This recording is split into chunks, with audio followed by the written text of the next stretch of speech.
We'll do it live! Fuck it! Do it live! Welcome to the Mouthpiece, episode 67, year 3. Today, we have special guest, Phil Hellmuth, to talk about his match with Daniel. Then we're going to talk about the championship game, NBA, all Major League Baseball, poker, and whatever the fuck the rest of you want to talk about. We'll be taking phone calls later. The Mouthpiece is next.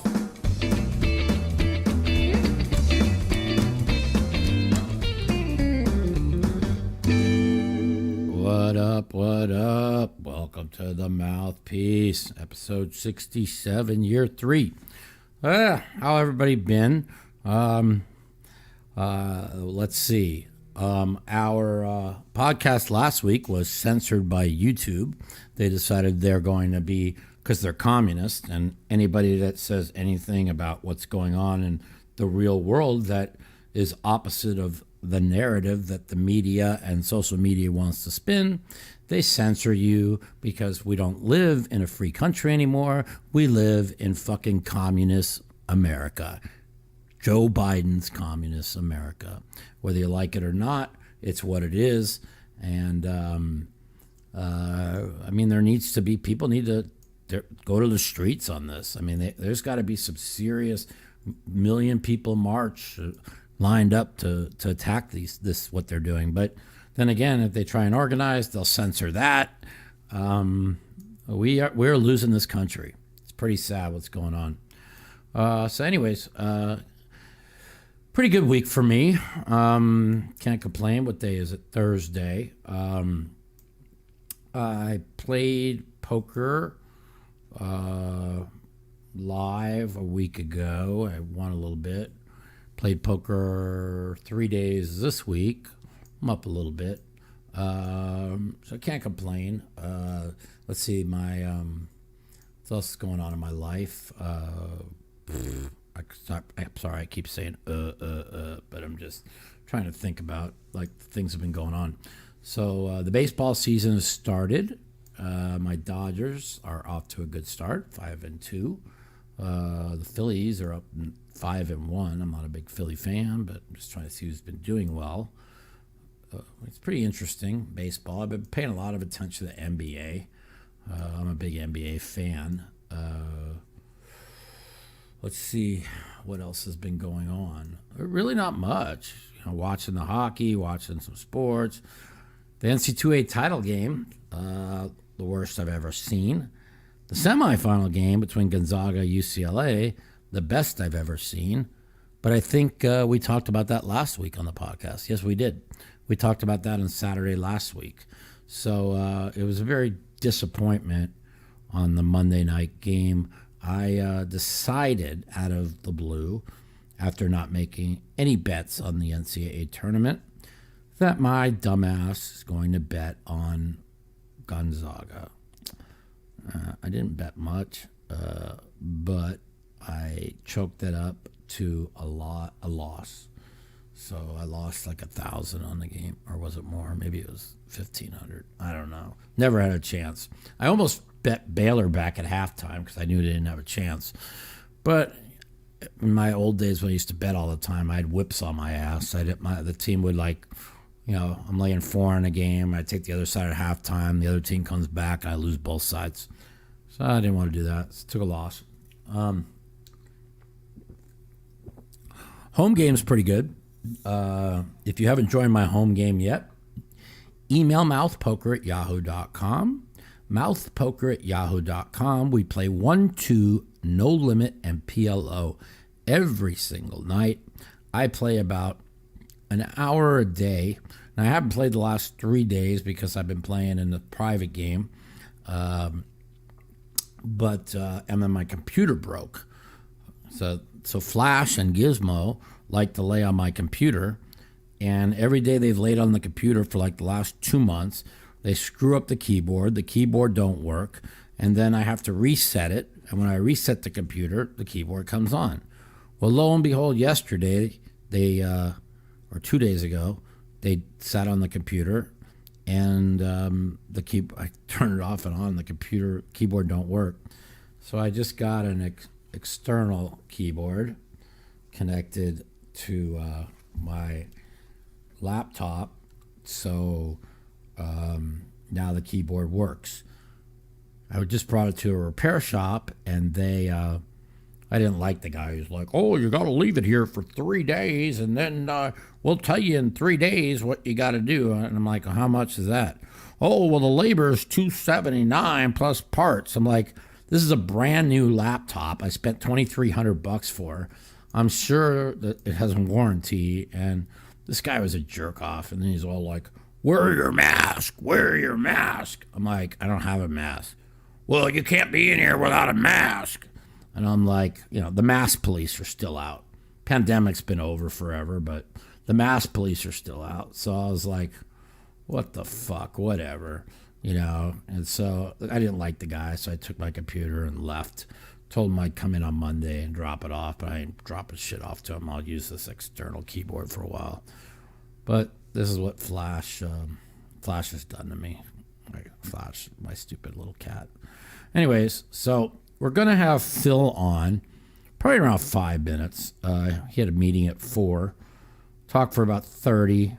Then we're going to take some phone calls. I don't know if we'll be able to take phone calls with Phil because Phil doesn't like those things. So we'll see what he says. It depends. He might get in a good mood and he changes his mind. Who knows with this guy. So just let him talk about himself for a while. Yeah, so we're gonna have him on. He'll talk about himself in a third person for about 15 or 20 minutes, and he'll tell everyone how great he is for about 15 or 20 minutes. Because I'm good at no limit hold'em. And he'll probably drop. What do you guys think? Over under 3 names or 5? I think the over number is 4. Let's go with name dropping, you guys, for 100. For anybody that could guess, the first one to guess how many. Will Phil go over or under 4 name drops today? What do you guys think? What do you guys think? Talk to me. Let me know. Type in what you guys think. And if the first person I see type in over under 4 name drops in 30 minutes. Whoever, the first one to pick over or under, if they get it right, will win $100. You're too good. Phil Okay. Hellmuth, you're too good. So what do you guys think? I'm waiting for you guys that are not just listening, but are in the chat. The over-under is 4 name drops. Okay. You can't give... Okay. Here it is. From now on, I'm going to look. The first one that comes up is the name I'm going to take. Ready? Go. Geo Scribby. You say over 4. Geo, you're the first name I saw. Geo Scribby, you have over 4. If he drops 4, you don't win. If it goes under, you don't win. He has to drop 5 names. Now, I like your side, Geo. I really do. Robert, you're too late, but I don't like your side. I like Geo's side. I think over 4 names is a pretty fair. I mean, I don't know. I don't remember any time he drops less than 4. Michael, So a lot of people answered before Geo. But whatever. He's the first person I looked at. So Geo Scribby, that's first number I looked at. So he's got over. Let's see if we can give him $100. I think he's a lock. I think we'll be fucking sending his ass 100. But you never know. Phil could be in a bad mood today and only drop. Well, he's coming off of a meeting, so he'll drop at least 3 names from the meeting. I think he's a lock over 4. is it 100 in your game? Yeah. What's that? Is it 100 in your game? What do you mean? Your game. Yeah. Well, what we'll do. That's right. So, Gio, if you win this, we'll give you $100 to a free money to play in my poker game. So it's really you could end up turning that into 1,000. So let's see. That's what we should start doing every week for my poker game. We should start giving like trivia every week, and we'll give out like 200-300 a week, and they get to play in the poker game. That's a good idea. Hey, We learned we got something new we're going to start doing. All right, so maybe starting this week, we'll give out free $100 to people to play in my home game. And if they win a trivia question, but they'll have to call in and get it. This one here is, you didn't have to call in, so that's what we'll start doing every week. Yeah, it sounds like fun. Yeah, we do something new every week. Give out a couple hundred from my home game. So if you haven't joined my home game yet, email mouthpoker@yahoo.com, mouthpoker@yahoo.com, and receive $250 in chips for $200. We play 1-2 PLO, 1-2 No Limit Hold'em every night, and we have a $100 rake-free tournament every Sunday at 7 p.m. I've won it 2 out of the last 3 weeks, and then last week I think I finished third. I forgot I took some kind of bad beat. I forgot what it was, but yeah, it was fun. Shout out to everybody in my home game. Shout out to let's see who's tipster. Slyman. Let's see, so many of you guys. Sarge, XXX, Marcus, Miss Kimmy. Let's see. I know I'm missing like 2 or 3. Whitsker. Shoot out to what's that one idiot? Jack Travis. Sorry, Jack. I just thought idiot, and you're the first one that came to my mind. Who else am I missing? If I'm missing anybody, I apologize. Shout out to all you guys playing my home game. I appreciate the support. We have a lot of fun. And somebody's bitching about fucking losing. Whenever they lose, it's rigged. It's rigged. Every time Phil loses a pot in the home game, it's rigged. Everybody, all losers, it's rigged. It's rigged when they lose. I've lost once. I don't know. I win every day, so it can't be too rigged. So, anyways, did you text that Hellmuth yet? Do we know where he's at? He's still in a fucking meeting. Gizmo's so big now. Come here, big cat. So, I am single for the first time in 8 years. I mean, I'm happy but not happy about it. Breakups are never fun. She's a good girl, but things weren't going well, and just didn't want to let too many more years go by before I'm just a single old man by myself. So, we'll see what happens and see if I could find somebody who loves me. And, whatever. You take the good with the bad. She was real good to me. She took care of me. She was there for me during my surgery. She was there for me the last 8 years, but we just kind of grew apart. And, it kind of sucks, but so is life, and you deal with it and you try and move forward. Brandon Wong, you're just a fucking flaming ass libtard, so shut the fuck up. I kind of like you, but you're fucking an uneducated libtard. Educate yourself, and then when you educate yourself, come back on in 6 months and tell me, hey, you know what, Mike? You were right. I was wrong. I was uneducated. You're right. You're right. The fucking media is corrupt. You're right. Everything the fucking media says favors the Democrats. He was Wong. It was Wong. Brandon, you are Wong. You know what I'm saying? Everything that they are is a lie. Everything they say is a lie. I mean, you'll see it. You'll do the research. If you do the research, you'll see. It doesn't take long. It takes like 2 hours of research to realize that everything they say is a fucking lie. The whole Georgia law, lie. Nothing racist about it. All they ask for is voter ID to get an absentee ballot. Oh, the voter ID is racist. You're fucking stopping people from voting. No, we're stopping people from illegally voting, you cocksucking criminal, fucking cocksucking piece of shit, fucking libtards. Anyways, I had to get that out of my system. Yeah, Mike Gatz is good. There's another political hit job.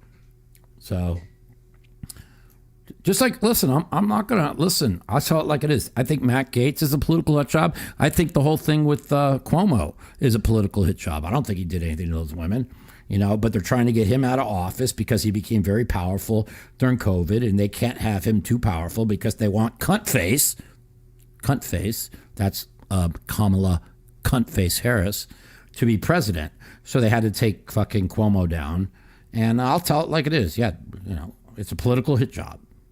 Plus by kicking him out, getting him out of office for these phony ass like sexual harassment things against Cuomo, then the real story doesn't get exposed, which is the 18,000 people he killed in nursing homes with his ridiculous policies. So that's all that hit job is on Cuomo. It's just so the real truth about the nursing home thing doesn't come out. I tell it like it is. There's political hit jobs on both sides of the aisle. You know what I mean?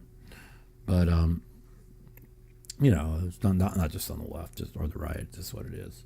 So Phil said 4:30. Let's see if he's done with this fucking meeting. Let's take a look. Let's text his ass.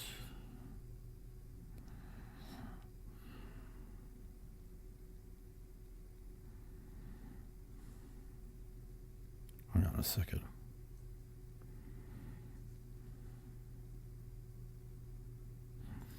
Yeah, so I don't tell it like it is. I try and stay away from the politics so much now. I watch Tucker 4 days a week and just see what's going on. And, politics is really divisive. I don't, the 60-minute interview on Ron DeSantis. Fake news, lying motherfuckers. They had to retract the whole story because that's what the fake news media does. They let 20 million people see a story that's a fake, and then 2 days later they retract it to like 2,000 people, and everybody fucks and finds it as facts because we live in a corrupt country with corrupt media. Okay, it's like literally North Korea media is probably more honest than the United States of America media, period. And if anybody wants to debate me on that, they could call my show, and I'll debate them on any issue when it becomes part of the media. I will prove to anybody who calls me that the media we live in is fucking corrupt. Now, is your local news corrupt? No. The local news even talks, when they talk politics, they're pretty fair. But anything on like ABC, NBC News, CNN, MSNBC, Fox, it's all propaganda on both sides of the aisle. Way worse on CNN and MSNBC, but Fox has plenty of propaganda too. And it's just what you need to know, And if you want to, Brandon, everything you fucking know about politics, you fucking watch CNN and MSNBC. You're a fucking sheep. You don't think for yourself, because if you thought for yourself, you'd understand what's going on. Okay? Just go fucking herd yourself with a bunch. Tell you what, go to a farm and fucking go lay down between all the sheep and let them shit all over your fucking face. And then you can say, oh, I feel great. I'm a sheep. I feel like I'm part of the sheep, because that's what you are, Mr. Wong. Just want to let you know that. Anyways, don't be a sheep, man. Being a sheep sucks. Learn for yourself. Think for yourself. Don't be a sheep. You know what I mean? So, of course, the media is going to start us fucking our next war, because that's what the media does. They divide the whole country by race. They divide the entire country by class, okay? And they pit white people. You see what Charles Barkley said a week ago? He goes, both sides of the aisle are corrupt. The Democrats and the Republicans and the media pit everyone against each other to start a fucking race war that doesn't exist. He finally told it like it is. See, because Charles Barkley's unfireable. So he could tell the truth. They can't silence him. They can't cancel him. He's worth too much money for them to cancel. He's allowed to say what he wants. Go look what Charles Barkley said. Even he knows what's going on there, Mr. Wong. Even Charles Barkley knows more than you. How do you like that? Charles Barkley, some dumbass fucking basketball announcer, knows more about what's going on in the world than your dumbass. You're so dumb. But whatever. I don't mind it. You'll wisen up one day. You'll figure it out. Yeah. Tell him, Kyle. Bah, bah, bah. Yeah. Tell him. Brandon,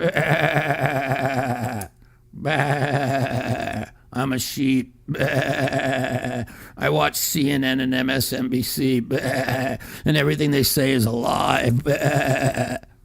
You fucking idiot. Anyways, let's, All right, yeah, that we could talk about. Yeah, I mean, I think we talked about that last week, though, didn't we? About that Georgia law. Oh, yeah, we did. Because I offered anybody on my show $10,000, and that still stands for all you fucking sheep out there that think that anything in that law is racist, where Delta and Coca-Cola and MLB, and they all pulled out of Georgia for a racist voting law. Go read the fucking bill for the 100th time. Read the fucking bill. If there's any voter suppression or anything racist in there, you call my show, you prove it to me, you get $10,000. There you go. That's all you need to know. I haven't heard from any of you yet because, when the sheep tell you one thing, you guys all believe it. Hold on, this might be Phil because I just got a text. Hold on. He's almost ready. Almost ready. Okay.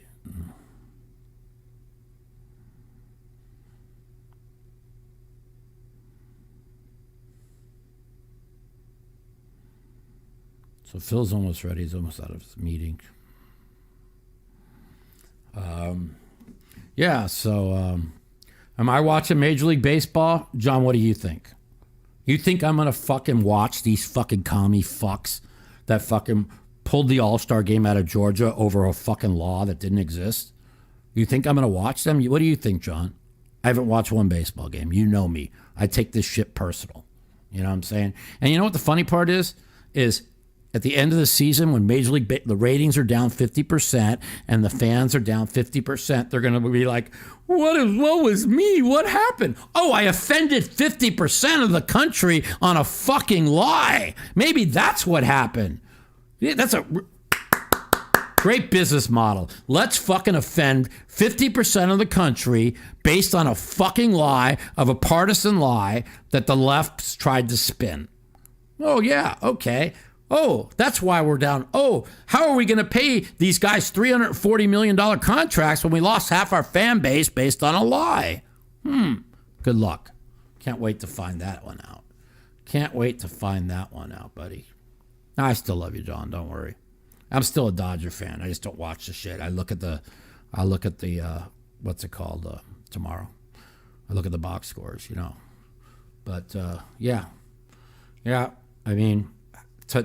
What the thing was so stupid is they reached a judgment before they did their homework. Not one of them read the bill. Okay, they heard partisan ass fucking Biden just make a partisan ass comment about a bill. None of them read it, and now they can't backtrack because they've already fucking pulled the All-Star game. They've already fucking spilled their fucking beans, and now they're going to lose 50% of revenue, 50% of people and fans. And you know what? They get what they deserve. You don't read a fucking bill. I read the bill. Why don't you motherfuckers read it? Hey, John, I love you to death. Go read the bill, John. Go read the bill, Mr. Garza, my good friend. At least John will read the bill. Then he'll realize that, hey, you know what? Mike's right. Because one thing about John, he's on the left, but we talk. He's actually somebody that'll listen to me. He's not a fucking sheep. He used to be a sheep. But after I talk to him, he's not so much a sheep. But, yeah. So, I just don't want people being informed by mainstream media lies. That just isn't true. Like I said, it's a free 10 grand if anybody could fucking show me anything that suppresses a vote or is racist in the Georgia bill that the Major League Baseball, Coca-Cola, Delta, and all these fucking woke-ass companies decided they're going to pull out over. I just want to know. 10 fucking grand, bro. I mean, it's really easy. Prove it to me. That goes to show you how fucking corrupt our fucking... I mean, they jumped the gun based on something that our fucking dementia, fucking brain dead 90-year-old president said. Yeah, okay. I got another text. This might be Mr. Hellmuth. Let's talk some poker. It's 444. It's a good number. Okay, he's ready. All right. Okay. Let's damn. I already sent it to him from the Mouthpiece number.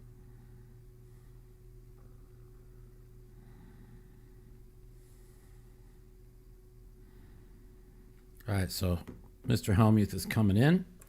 We're going to talk some things. I don't know if he wants to take any phone calls. He said he didn't, but he might be in a good mood now. He might have signed a big deal or something. He does that a lot, and we'll see what he has to say, and we'll go from there. Gotta do phone calls, man. I know, but Phil doesn't want to do phone calls. I'll do phone calls, but Phil doesn't like to take phone calls. He's like worried like somebody's going to say something to piss him off. I'm like, do you think we're going to let somebody be rude to you? Hang up on him. I know he doesn't listen to our podcast or he'd understand what we do. That's okay. I do pay all my debts. That's what I do. That's for fact. I'm almost out of debt, you guys. Beginning of the pandemic, I owed $783,000. Now I owe like $130, and I'm okay, man. I'm doing okay. Can't complain. You know, I'm going to pay the rest of these people off pretty soon. And Mr. Phil Hellmuth is here, so we're going to say hello to Phil. Phil, what's up, buddy? Philly, Philly, Philly. You're muted, Philly. Unmute yourself, Philly. There you go. What's up, Mikey? What's up, buddy? Welcome to the Mouthpiece, man. How's it going? How you doing? Doing good, my man. So everybody's here. They want to hear from you. Your first match was Daniel is over. How do you, even though you won, how do you feel things went? I mean, Daniel's an amazing player, and he's really playing technically great poker. He's just going to be a tremendous challenge. Okay. Yeah, and you had told me that, and you know, coming from Phil, and Phil's not the type of people that likes to give too many compliments, and we've had a lot of talks about this. He was very impressed with how Daniel played, and you know, you think going forward, it's going to be hard, huh? Oh, it's going to be hard. Daniel, I mean, he had me low on chips, and he got me low on chips, and when the blinds went up, I was a little lucky. So, you know, I mean, he's just a tremendous challenge. Yeah. By the way, Mike, you play in my online game. Yeah. And we're filming Poker After Dark. Oh, yeah. Phil's online game. That's right. April 20th, and that's going to be coming out on the Poker Go app.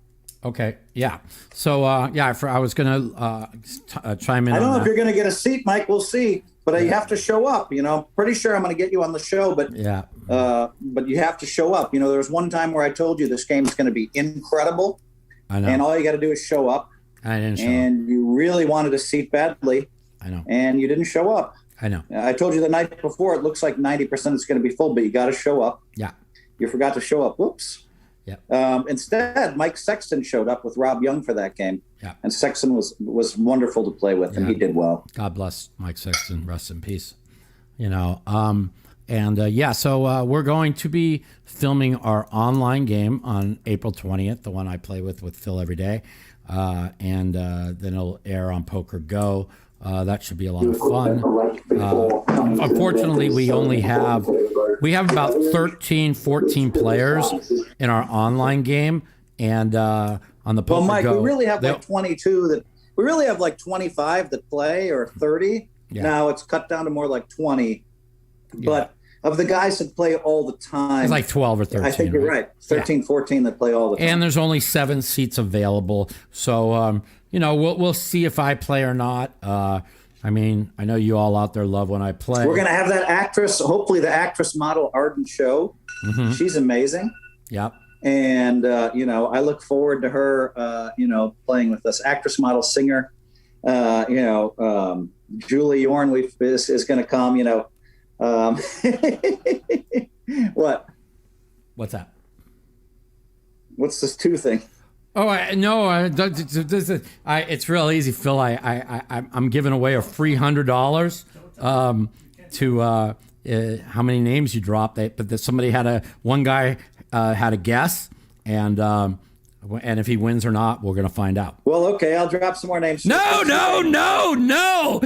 He could have the under, bro. The guy could have the under. Don't fuck the guy. Just be yourself, Chris bro. Eubank is not going to play, but I mean, he's the reigning middleweight champion of the world. He Yeah. has to fly to London. Yeah. He would have been a great addition. He plays in our regular game. Yeah. And we also have some other big names that I don't really want to talk about on air. Yeah. So let's not talk about some of the biggest names. Yeah. But I would tell you, it's a really fun game, and it's a really fun group. And we play, 10, 20, 40 blinds. And I know that Mike won like 6,500 last night. Yeah. That was pretty nice. I grenaded a hand at the end, but that's okay. I didn't want to win too much anyways. So, the game's, our game's pretty good. I can't complain. It's, it's fun. We have a good time. So, so Daniel, you got another, when's your next match with Daniel going to be? It's been announced we're going to be May 5th. Right. May 5th. At Okay. 8 p.m. Eastern on Poker Go. So, a lot of people, and you've heard this, feel like Daniel outplayed you and you got lucky. What is your take on that? Man, Daniel played great. I mean, you got to give him credit. I mean, he really played great. He just was technically perfect. Mm-hmm. He got me low in chips, and he could easily have won. I mean, I had to make a miracle comeback. Yeah. What did I have left? 3,800. Yeah. And he had the other 96,200. Yeah. So I mean, just all my hats off to Negreanu and the way he played. Yeah. So he's a big challenge, Mike, and Yeah. I look forward to it. And I got to get going in a minute here. Yeah. I have. But I mean, listen, everybody. Meeting. The one thing I will say about Phil, like Phil likes to always talk about how great he is, whatever, but he told me before the match, this is going to be the biggest challenge of his life. And he's still saying it today. And so that goes to show you that, Phil definitely respects Daniel, I think, more than Daniel respects him, which that's coming from, Phil. Yeah, I mean, I have respect for a lot of the younger generation, too. I don't like it when people say don't give credit. You know, I think Jason Poon's an amazing player. I think that there's a whole list. Stephen Chidwick, you think Bren Kenny is the best. Yeah. And so all these guys, all these young generation, there's so many great players that we have to play against, and I'm not saying I'm the greatest no limit hold'em player right now. Mm-hmm. All I said is I'm the greatest tournament player of all time. I agree. 99% of the people give me that. Yeah. I'm not saying I'm going to be the greatest tournament player of all time in 10 years, so some of these guys beef up their resumes. Yeah, if you put, could be Daniel. Yeah. Could be Daniel goes on a rush and wins a bunch of more tournaments. Could be Phil Ivey. Could be Stephen Chidwick. I mean, could be Bren Kenny. There's a lot of. Could be Justin Bonomo, but I think Justin Bonomo had his rush when he won like 5 out of 5 high rollers in 1 year. Justin Bonomo is an amazing player. I recognize all these guys, and I want my chance to play alongside them. They judge me. They some of the guys lied and they said I'm losing lifetime in high rollers, right. and they never even corrected it. Well, of course that's not true. I'm up 1.5 million in the high rollers, and I played in one series $25,000 binds. I was exhausted every day, so I bought in 8 hours late every day. I didn't want to be in town. I showed up for Poker Go and Poker Central because I love those guys. And so they saw me grenade a 300K. Okay, I've grenaded at least 2 or 3 of those. Mm-hmm. They saw me play bad in a bunch of 25Ks when I could barely wake up every day. Fine. Yeah. So, I want them to judge me on if I come in June 1st and I play a bunch of 25Ks. I want them to judge me then. I want them to, see the real Phil, the guy that's actually going to show up 2 hours late, not 8 hours late. The guy that's somehow going to be well rested, the guy who's actually going to be focused on playing poker. Judge me on that. And if that's all you have on me is that I blew like 10 tournaments, then, I've blown more than 10. I mean, how many tournaments have you and I blown in our lives? Oh, my God. Unbelievable. Now, you talk about like being ready to play and not blowing tournament and whatever. Now, we talked about this privately. You could, and you came into the match, and Daniel, you had like 8 meetings and you didn't sleep that well, and you told me that you did not play well the first hour and a half, and that's going to change next time around. Do you still feel that way? Well, I mean, Daniel played so technically perfectly, that, I did lose a couple of pots early. I did lose a couple of flips, but I paid off too much. And, just a bunch of I don't know, Mike. I'm not sure that I can play much better than I played. I was a little bit tired. I thought you played really good. Daniel was tired too. You could see Daniel. You could see he was tired. You could see he was tired in his eyes. Yeah. That's just part of playing a match, Yeah. The thing I'm proud of about the match is that when I got down to, 3,800 or whatever it was, 4,000. They reported 3,800, but say it was 5,000, I got down to. I thought 3,800. Yeah. I just never panicked.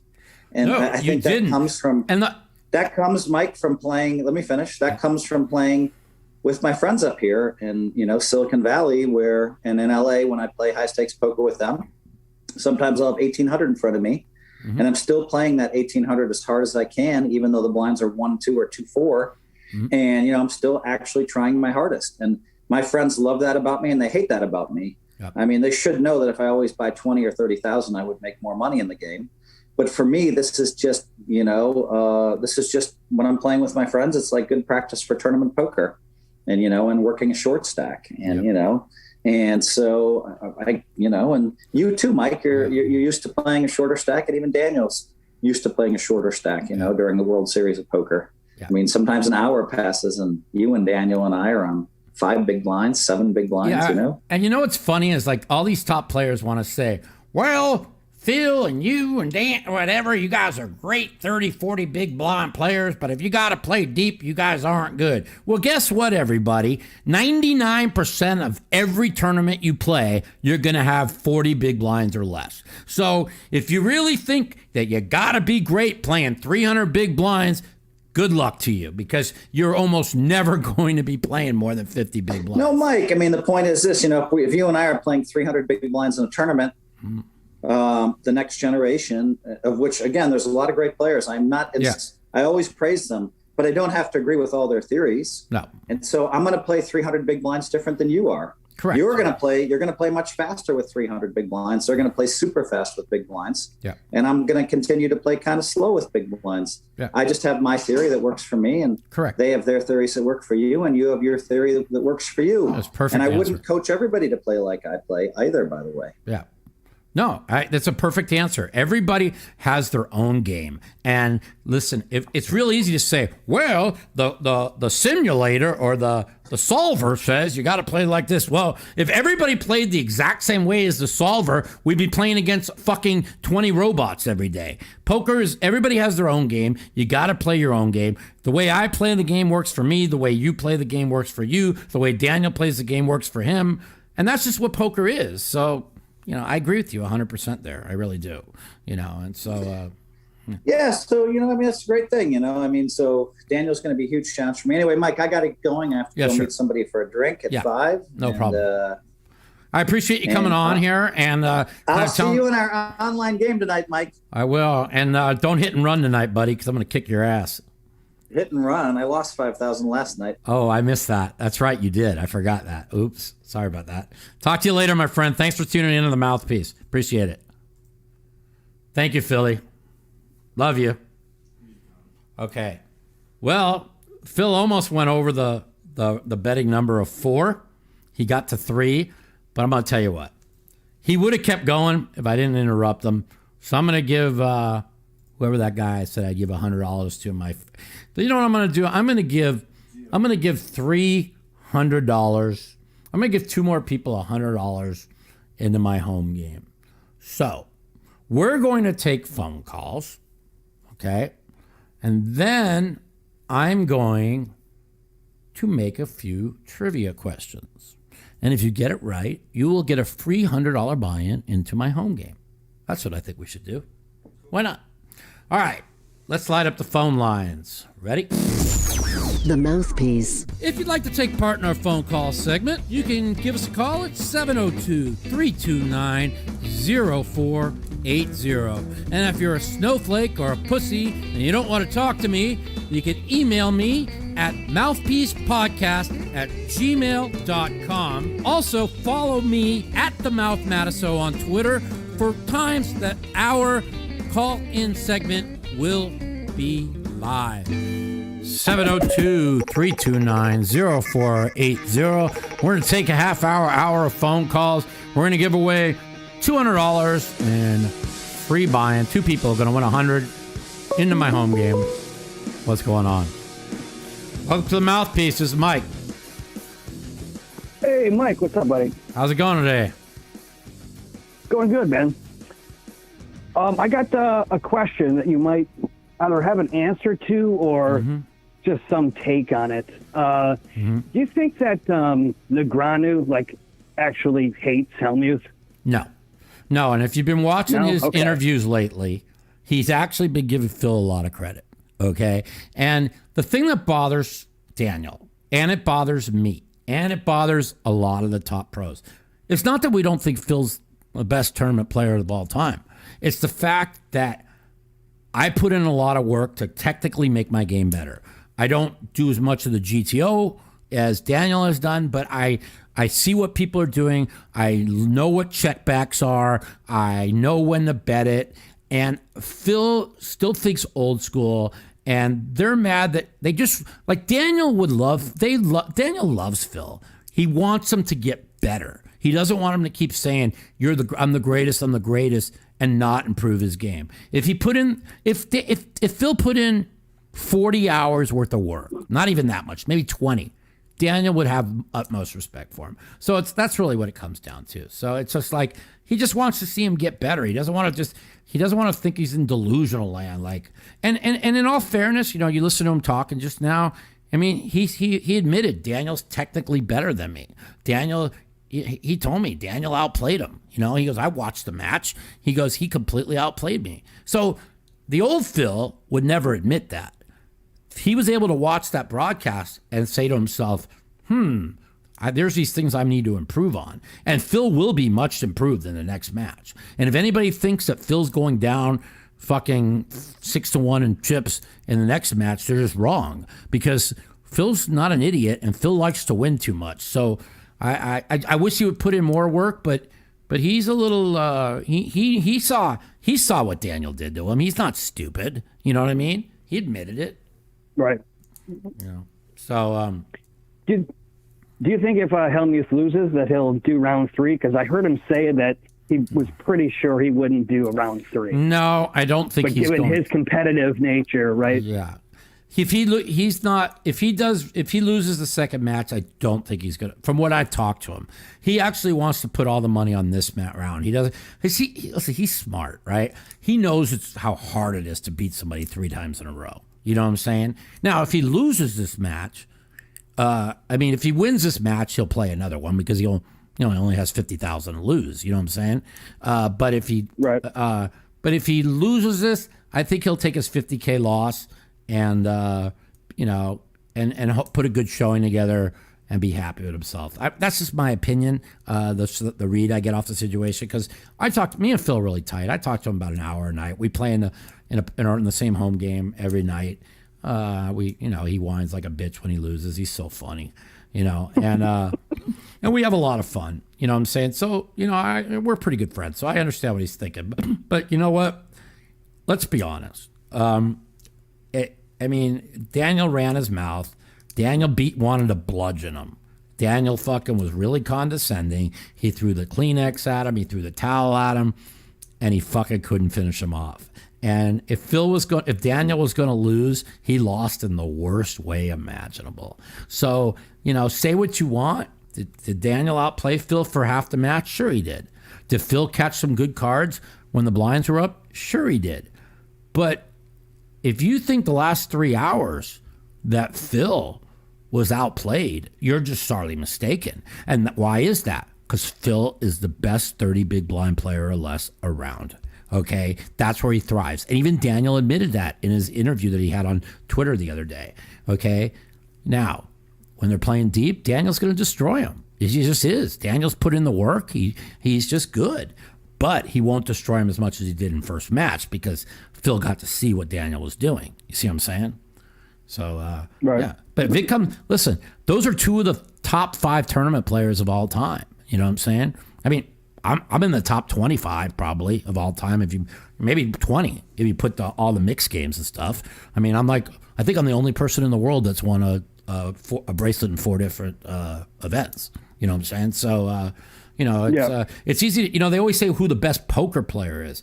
You can say, well, who's the best no limit player or poker player? I play all games perfect, great. You know what I'm saying? There ain't many people in the world that can say that. You know what I mean? So a lot of these kids that are really good no limit hold'em players that are in a discussion, they're not really in the discussion for best poker player. They're in the discussion for best hold'em player. See, if a lot of these kids, like they talk about Phil not putting in the work, well, all these other guys need to put in the work on other games. Because if you want to be considered one of the best poker players in the world, you got to learn how to play all the games. See what I'm saying? And that's just that's just what it is. You know what I'm saying? I think I'm one of the best no limit players that ever played. I think I'm one of the best. I think I am the best Omaha 8 player that ever played. I think I'm one of the top 5 stud 8 or better players that ever played. And that's it. I don't want claims. I don't have no other claims. You know what I mean? But I put the work in. I put the work in all the games, and that's why you've seen me at final tables in every single game. Every time a tournament is played, I got a shot to be in a final table. Now there's a lot of players you can't say that about. Like even Phil. I mean, he's made a lot of final tables in a lot of different games, but up until he had 2 Raz bracelets, 13 of his bracelets are in Hold'em. You know what I'm saying? So listen, you got to put the work in to be one of the best players. So that's about it. But I think. Hey, Phil, man, I just want to say. Go ahead. Yeah, shoot. No, what you were going to say? I just wanted to say, man. Yeah, dude, I really appreciate you doing those live streams last summer of you playing, because like you play kind of the way that I play, and I always thought that I was being like too tight, conservative, especially like in Omaha. And watching you, I'm like, that's how I play it. No. And like it's messed with my head for a long time, because you see this stuff and it's all these reckless types of things. That's like what makes the airwaves, because it's exciting and stuff. Let me ask you this. I just really appreciate you doing that, man. Yeah, and I'm going to do it again shortly. The only reason why I haven't been streaming a lot is I got to get a new chair, because whenever I sit in this chair I'm sitting in right now and I sit here for more than a couple hours, my back's in horrible pain. So I got to get a new chair. Once I get a new chair, I'm going to start streaming again. And the thing is this, I ask people all the time, this is a fair question for you, right? When you play a lot of hands and people are like, oh, this guy's really live, right? Well, when that guy makes hands, he gets paid, correct? Right. We know he does, okay? It's hard to make hands, isn't it? Yeah. Of course. So these are the 2 ways you play poker. You play lots of pots, and when you get hands, you get paid. Or you give off an image that you're really tight, and everybody thinks you're really tight, which allows you in the blinds and ante to go up to do what? Steal blinds, antes, and pots. See what I'm saying? So you set yourself. I believe you set yourself an image, and you use that image to dominate when the blinds come up. Okay? I believe that's the right way to play. I don't know if whether it is or not, but that's how I play. Okay? It's a lot easier to play tight. That's what I do. Yeah. It's a lot easier to play tight and exploit people with your image. I mean, when they say, oh, look how tight Mike is. He's played one hand in 2 hours. Now the blinds have gone up 2 levels. All of a sudden, I raise and re-raise 4 times in a row. Oh, Mike has to have it. Mike has to have it. I mean, I'm not giving away my secrets, but it's just, that's how you play poker. It's all about timing. It's all about image. And it's all about using your image to exploit people. And that, to me, that works pretty well. And I'm not going to change. Yeah. So, we'll see. That's what I do in like cash games, where I'll have the image, but then I'll just start exploiting the button like crazy, and no one has any idea that I'm just taking, $100 here and there, which is trash. Yeah. So yeah, I totally get you. All right. Well, thanks for the call, my man. Take care, and thanks for listening to the Mouthpiece. All right, buddy. Have a good night, man. You too. Bye-bye. All right. We got any more calls? Yeah, well, because they want to try and win $100. Let's see what we can do. Oh, we didn't ask that guy anything. Yeah, but he didn't seem like somebody wanted.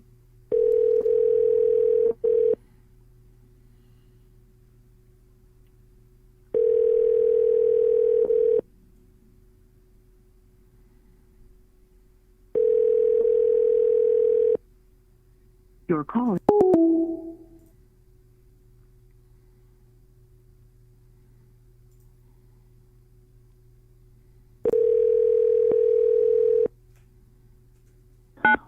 What's going on, Mike? What's up? How you doing? I'm good. How are you? I'm doing good. What's going on, man? You got any questions for me? How you been? No. Well, on the I actually am not a big fan of Daniel Negreanu anymore. I really don't he was like he was really attitude. condescending to Phil, and he took a lot of heat for it. And the truth of the matter is, and I'm not going to lie, Daniel won't sugarcoat it. He wanted to embarrass him, and the reason why he wanted to embarrass him is not because he wanted to make him look bad. He wanted him to see how outclassed he is and how much he needs to work on his game. Okay? And I think he did that. I'll say this. He capitalized on that. So basically, and I respect that of Daniel Negreanu. My hat goes off, or Phil Hellmuth. My hat goes off to him. I'm glad he did that. Yeah. Yeah. He never panicked. I'm a big fan. But reason why I called you is because you're a big basketball fan. Yeah. Yeah. Internet's fucked up? Oh, that's nice. Go ahead. We're having internet problems, but we'll try and hear you. Go ahead. Yeah. I think. Okay. No problem. He's a better passer. He guards the paint. He can shoot at the 3-point line. I mean, they're really close. I think Embiid's better, okay, but not by much. Jokic is awesome. No, Embiid's better by one reason and one reason only. What? He's physical. He is more physical. Okay, He's more I'll give you that. Finesse. Yeah. Yeah, I'll give you that. That's what I think. But I believe the Sixers are going to the finals. You don't have to convince me. I'm convinced the Sixers are going to the finals. Okay? I think the Brooklyn's good. I think Brooklyn's good, but who's going to rebound the ball? Okay, Embiid's going to get who's going to rebound the ball? DeAndre Jordan? Get the fuck out of here. You know what I'm saying? Well, no, who's going to guard Embiid? Aldridge, and then they got Blake Griffin. Griffin's over the hill. Aldridge is over the hill. Yeah. You know, I mean, who's going to guard Embiid? That's what I want to know. What I'm surprised about is no one in the NBA is talking about. Okay, first off, they went out and had Kevin Durant and Kyrie Irving. Immediately, they knew that wasn't enough to beat the Philadelphia 76ers. Yeah. So then they go out and they get James Harden. And then midway through this debacle, they realize, oh, man, our big three isn't enough to beat the big two. Mm-hmm. Because there's actually a big 2.5. No, it's a big three. Harris. If you don't think Tobias Harris is a star, you're crazy. Yeah. The guy's playing at the MVP level he played with two years ago with the Clippers.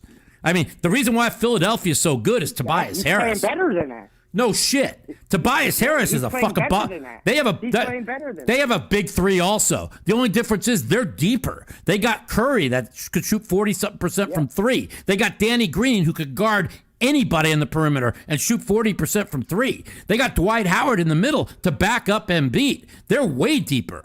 Okay? Now, is Harden, Irving, and Durant too much to guard to overcome? Well, we're going to find out. Okay? And as good as Milwaukee is, I mean, I just don't see him beating the Sixers or Brooklyn. But we'll see. Yeah. Well, see, that's why I really think it's important for the Sixers to get the number 1 seed, because if they get the number 1 seed, they're going to have to wait to play either Brooklyn or the Bucks. If they get the 2 seed, they're going to play the Bucks or whoever in the second round. Who do you like in the West? Then you're going to play them. To be honest with you, I really like the Phoenix Suns, man. I really like. They're good, bro. They're fucking good. I have them or the Lakers. I have them or the Lakers coming out of the West. Well, I don't think Utah could really play with the Sixers because I think that it would be a physical game. And Gobert's good, but he's not physical. Gobert's not physical enough. Yeah. I really don't see any team in the West beating the Sixers. I really don't. Yeah. I'm not being optimistic. I really think this is going to be one of many opportunities for the Sixers to grab chips. I'm a diehard Laker fan, and I don't believe the Lakers are going to win it this year. I do think it's going to be the Sixers or Brooklyn, and that's my opinion. Doesn't mean I'm right. No, that's a good opinion. Doesn't mean I'm right. All right, man. Fans, though, you know what I mean? Yeah. All right, man. You have a good one. Oh wait, yeah. I got one question. I'm thinking about moving. I'm moving either in June or August. I'm thinking of either going to Vegas or maybe I'm thinking about Texas because Texas is there's a lot of poker being played in Texas right now. No shit. What would you think would be the best scenario? I've been playing for a living, I guess, about a year. So Texas is the way. That's Texas is where the poker's at. Like I had Ashley Hines on last week. She lives in Texas. I caught that stream. She plays a lot out there. And, yeah. And so, she says the games are fantastic. If I was a lower limit grinder looking to make $10,000 a month, I mean, if you're not playing in Texas, you're just a fucking idiot. Texas is where Florida was in 2013. You could print yourself $100,000 a fucking month right now, and you don't even need to be very good. So that's what I recommend. Okay, thank you. I will be in Texas. You got it, my man. Thanks for calling, man, and thanks for listening to Mouthpiece. All right, you too, man. You got it. Later. Talk to you soon. All right, well, let's get another caller, and let's give away $100 to somebody. Let's give away $100 to my live game.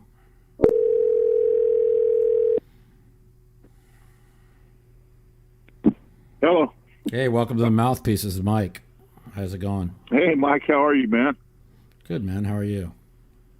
I'm doing well, sir. Doing well. Hey, I kind of got my question answered. I've been saving on my bankroll, playing just part-time 1 or 2 times a week. What limits you playing? Mostly 5-10. Okay, good. 2-5, 5-10. Okay. Whatever. I try to play the biggest stakes I can play. Unfortunately, I live in Salt Lake City, Utah, so I have to travel outside my state to play. Yeah. Well, Texas is a good place to play right now. Yeah. And May 30th is my last day of work. I'm quitting after 31 years. I'm 48 years old now. Yep. And I'm going to play for a living. And okay. I've got about 100K bankroll. Oh, that's plenty. Someone. Okay, I'm going to give you one piece of advice. Now, if you're going to be playing for a living, let's just say you're playing 5-10, right? So 5-10, $1,000 buy-in, 100 bigs, 2 buy-ins a day. Okay, don't lose more than 2 buy-ins a day. If you're a decent player and you have money management, bankroll management, and if the game's off the charts, you can lose 3. Okay, and if you don't do that, you're always going to be successful. I mean, we got a guy who plays in our home game. On a scale of 1 to 10, he's a 3 out of 10. And the guy is one of the biggest winners in the game because he usually loses 1 buy-in, 2 buy-ins the most, and then quits for the day. Plays super, super tight, and that's it. He doesn't even have any talent, but he's got great bankroll management. Great bankroll management is the most important thing. Yeah. Well, that's great. And that's the kind of the question that I wanted to ask you. I mean, as I was coming up, I'm an older player, kind of in your age bracket and Hellmuth and all these guys. And so my game was kind of adjusted around what I seen, Mike. And when you were coming up, without question, the best mixed game player in the world. Mm-hmm. And I don't care who wants to go about it. You are. Yeah. No, I'm definitely in my mind. I mean, in tournament and stuff and all the games, I'll put myself against anybody. There's a few that play better than me, but like I'm a very well-rounded poker player. And I used to be the best in no limit. I still believe I'm in the top 50, maybe higher, especially the way I'm playing now. I work hard. I understand the game, and then I play all the mixed games good. So I'm not. I don't have a big ego. I know nowadays it's this. In the old days, I'd challenge anybody head up, 3-handed. I'd start every game. I didn't give a fuck. I believed I was better than everybody, but you know what? Poker ain't about whose dick's bigger. Poker is about every time you sit in the game, no matter what game you're in, that you're one of the top 3 players out of a 9-headed game. If you're one of the top 3 players out of 9 in every game you play in, you're always going to win. So the game's tough, you drop down to if you're playing 50 and 100, the game's tough, you drop down to 25-50. The 25-50 game's tough, you drop down to 10-20. The 10-20 game's tough, you drop down to 5-10. You always look for the softest game. Poker ain't about whose dick's bigger. It's about money management and always being the best player. Always put yourself in position where you're the best player or one of the top 3 best players, and you're always going to win. That's what I do now. That's why my win ratio is, people wouldn't even believe. Like let's just say the last 100 sessions of poker I played, I've won 92. You know what I'm saying? Now you could say, well, that sounds incredible. That sounds impossible.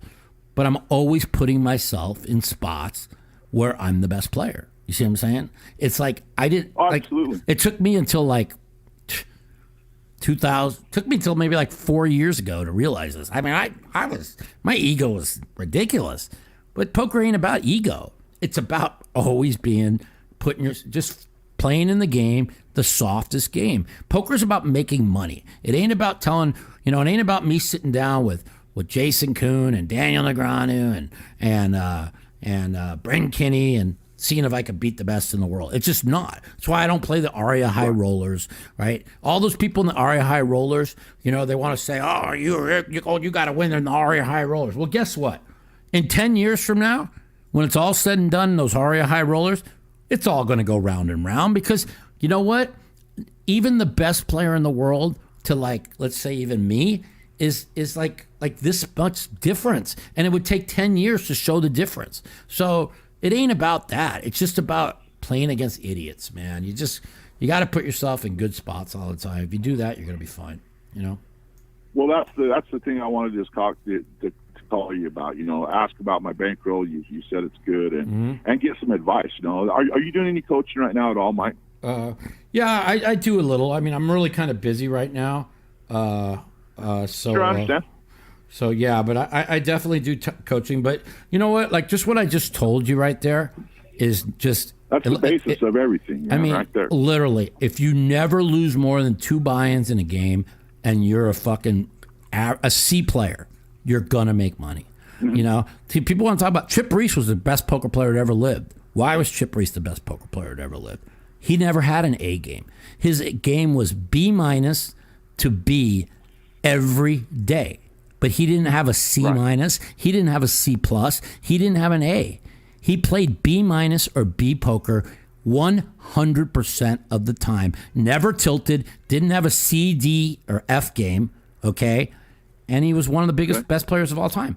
Because listen, when you don't tilt and you can play the same every day, you don't need to have an A game. There's a lot of players that have a better A game than me, but I'm a better poker player then because they have F games. I don't have an F game. I used to, back when they used to have the Mike Madison blow-ups. Oh, yeah. But I don't do that anymore. Now, I grenaded a pot the other day for 11,000. It was the easiest getaway with 2 kings ever. It was so easy to get away from this hand. And I got stubborn and I called. And I was having a bad day mentally, and I was worried about playing bad, and I did. But that doesn't mean that I tilted. It just means that I was struggling mentally, and I probably shouldn't have been playing, and I misplayed a hand. And even, no matter who you are, you're going to misplay a hand.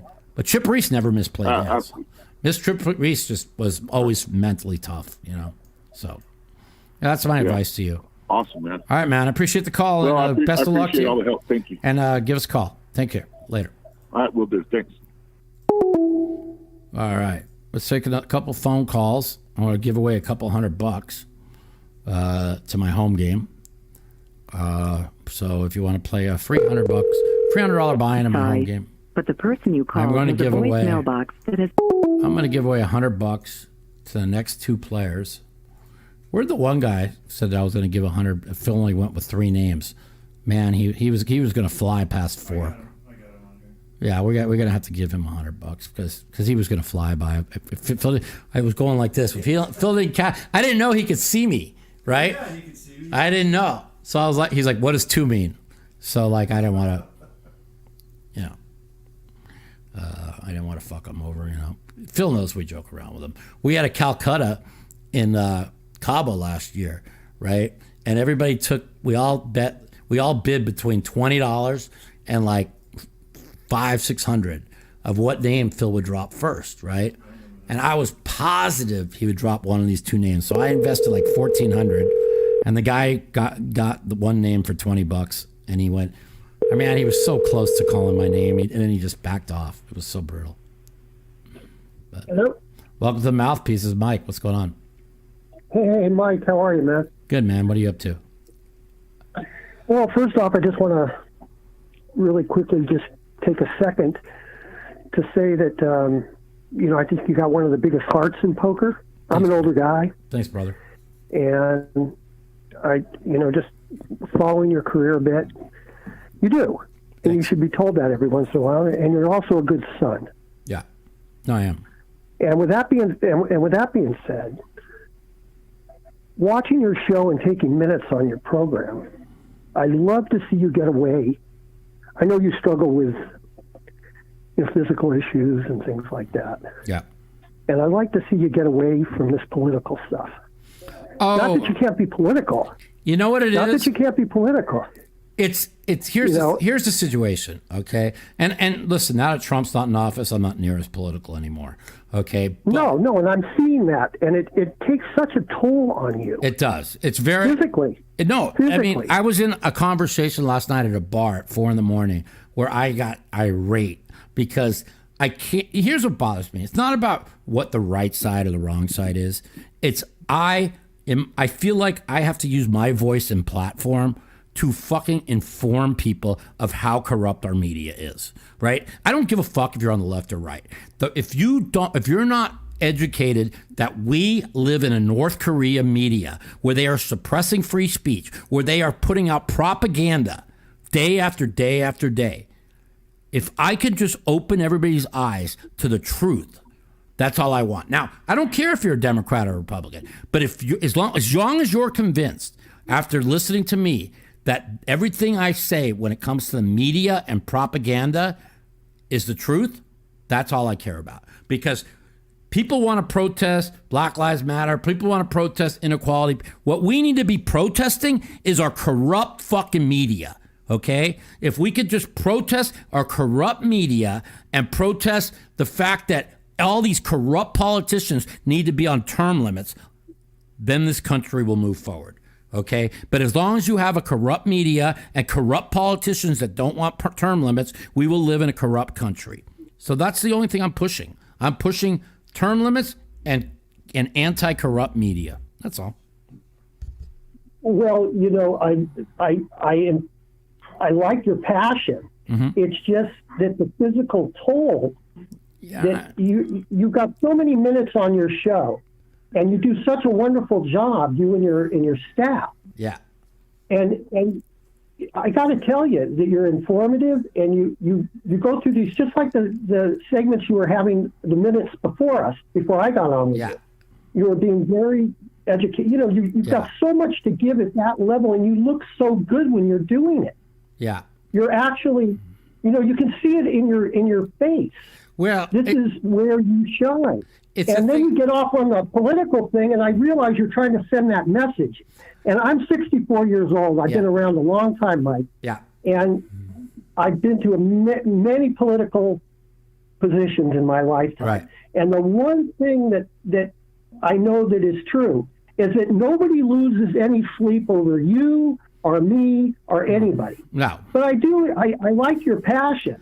But you shine when you're. A few months ago, I got to tell you, you told the kid what time it was. Yeah. He called you and he asked you, should I stay in school?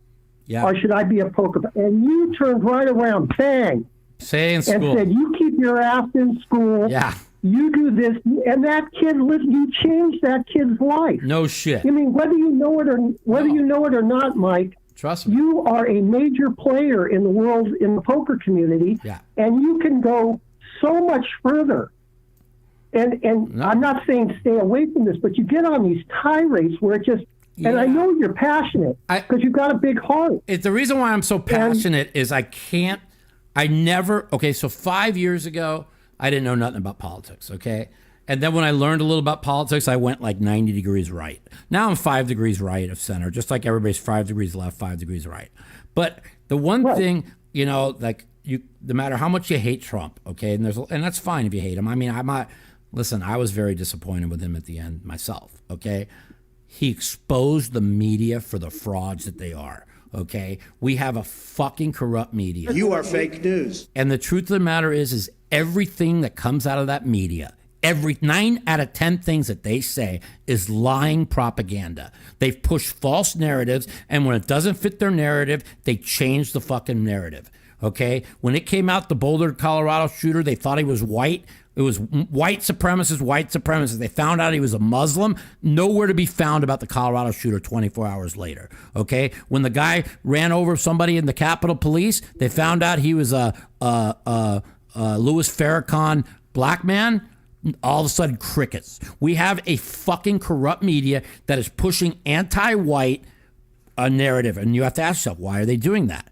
Because most, even though the country's 50% white, only like 20% of them vote, but 13% are black, and 80% of them vote. So basically, and same with Latinos. So what they do is they push a narrative that's a lie, and you're white privilege or white privilege. They want to be anti-white to make to pit the black people against the white people to fucking get them out to vote. These are sick people, and I just want the people to know that what our media is. It's just like, and the thing is all the people have to do is do the research. Like one thing, I have a liberal friend. Her name's Ashley. Her name's Ashley Ford. She's a really good friend of mine. We talk every day. But you know why we're able to talk about politics? Because she knows how corrupt our media is. Once you realize how corrupt our media is, everybody on left and right can have dialogue. But everybody needs to know that these fucking media scum fucking bags need to be fucking taken care of. And until then, we're gonna have we're just gonna keep having race wars, and because they push a narrative for political power. That's why every 4 years during a presidential race, there's race riots in the streets, because the media stokes them. Why does the media stoke them? Because it gets black people angry and riled up to get them to the voting booth. That is the fact. Anybody wants to debate me on it, they can fucking debate me on it. I can prove it to them. So yeah, it's not like I'm passionate about politics. I'm passionate that everybody that listens to my show fucking understands how corrupt our media is. Okay? There's not one out of 10 things they say that it doesn't have a political agenda. These are sick people.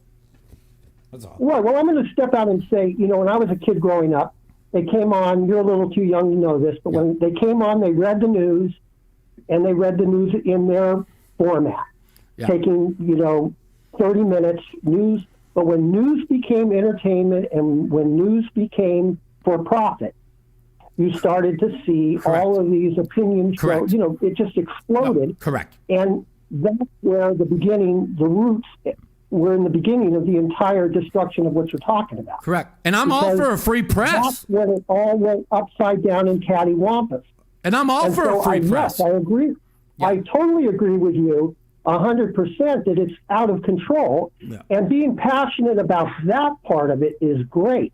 Yeah. But I just get because you're so good when you're in your orbit. Yeah. And then you get into this, like you say, you're not going so much with the politics anymore. But that's where I get concerned, because it really takes a toll on you. No, don't get me wrong. When I'm watching politics, too much more to offer in your show. No, you're right. When I'm watching politics, I get angry. But why do I get angry? This is the same reason why they get black people angry or Latino people angry or white. They push media. Okay, they push false agenda to get people riled up, to get them to vote. Now they're doing the same thing with me. They get me riled up and passionate because I see things that our government is fucking everybody with. Well, just like when they pushed the George Floyd thing, they're pushing a narrative that black people are being exterminated by police. There was literally a fucking survey 2 weeks ago, I think it was, that came out. 61% of Democrats believed over 1,000 black men unarmed were killed last year. Do you know in the last 100 years, there hasn't been 1,000 unarmed black men killed by police? Because the narrative by the media, they're pushing this narrative that's fake. Why do they do that? To get the African-American people out to vote and get them angry. Why do they do that to the right? Get me all riled up. To get me angry, to get out and vote against them. You see what I'm trying to say? And until we get a free and fair media that comes and reports the news and reports the truth and doesn't push a false fucking agenda. I mean, again, let's just go back to this Georgia voting law, okay? You had Major League Baseball pull the All-Star game. You had fucking Coca-Cola, Delta, all these places pull out, right? Saying that this was a racist voting law and it was causing people... There was no, I told you, I'm offering 10 grand if anybody could show me one thing that was racist about it, or if they suppressed any vote. All they said is, in the bill is, and I read the bill. I read the fucking bill. It says if you want an absentee ballot, you must show a photo ID. Okay, you must now show a photo ID to vote. In other words, it's like Delta ran their fucking mouth. Okay, well, I'm going to go fucking on Delta's airline and tell them I don't have a fucking ID. You know what they're going to tell me? Get the fuck off my fucking plane, motherfucker. So I just hate hypocrites. I hate people that lie to push a fucking false agenda. Okay, they decided they were going to push Joe Biden's Jim Crow 2.0 talking point, okay, which is a fucking political left-wing lie. Okay, and don't get me wrong, when the right pushes a lie, I'll call it out, because they push a lot of lies. You know what I'm saying? But they don't push the fucking lies that the left pushes. These are sick people, man. They're sick people. You got me all riled up now. That's good. I'm riled. I'm riled up. But this is the thing, is that with your time and your brand and and all of that experience that you have accumulated, I'd love to see you. I know you can't. After just talking to you now, I understand that you're seriously passionate about these things and getting it out to your orbit and audience, which is, I commend the passion. It's just the toll. And those minutes of your show could be spent on so many other things that you could just change. Like I said earlier, you changed a kid's life. You really did. I know. And your power. I think you have you and your entire staff have a pretty good understanding that you're reaching a segment of the community. Yeah. And you are well respected in the community. Well, I'm not going to lie to you. Put more time. What I'm just trying to say is, I'd love to see you put more time into. You're right, but you know what? Not necessarily just poker. In all fairness, if Trump would have got reelected, if they would have put the right vote total up, which is about 30 million votes for fucking Biden, then I would have become really political on my show, because I had a lot of good things lined up. And in the age of Trump, politics made a lot of money. Okay, and with Trump being out of office, politics don't make any money. So I'm back to fucking peddling poker, which is fine. I love peddling poker. But I love peddling politics too. You don't even have to completely peddle poker. I love your bankroll management aspects. You could do 25 minutes, 3 days a week on your experience in bankroll management. Well, I went broke 9 times, so I had to learn somehow. Well, look, Mike, I did sports gambling in the late 70s and into the 90s, and all I did was middle. I was a middler, because back then you could find middles all over. I had 30 outs, everybody's numbers were off, and I used to talk to people about just middling games. And that's how I did it. And I was really, really heavily into my bankroll management, as well as you are explaining to your audience how important that is when you enter either poker or sports wagering or anything. Bankroll management is the whole thing. And you are really, really good at getting that across now because of your life experiences. Yeah. Hell bells, man. You are at the top of the poker community and a ranked big-time poker player. Yeah. And I know you understand the audience you have, and of course I do. How happy you look. Yeah. Your whole face changes when you talk about certain things. I get what you're telling. Listen, what you're telling is the truth. I get fucking crazy on politics. You're right. But it's more the fact that it's not about politics. Again, it's the fucking media. And listen, if everybody this is a fair question, right? And just be honest with me, and then we got to get another phone call here. But I want you to give me an answer. Yeah, I know. Okay, if everybody, if the media told the truth, and we had term limits where everybody in Congress, Senate, President could only run for 2 terms, do you think that we'd have change in this country? Do you think we wouldn't have lies and corruption and people would know the truth? Well, see, if that happened, here's the truth, okay? Policy-wise, 90% of the country is fucking leans right policy-wise. The only reason why that they even get half the country in votes is they have a corrupt media that tells them lies that isn't true. Okay? Like, I'm socially liberal on every social issue.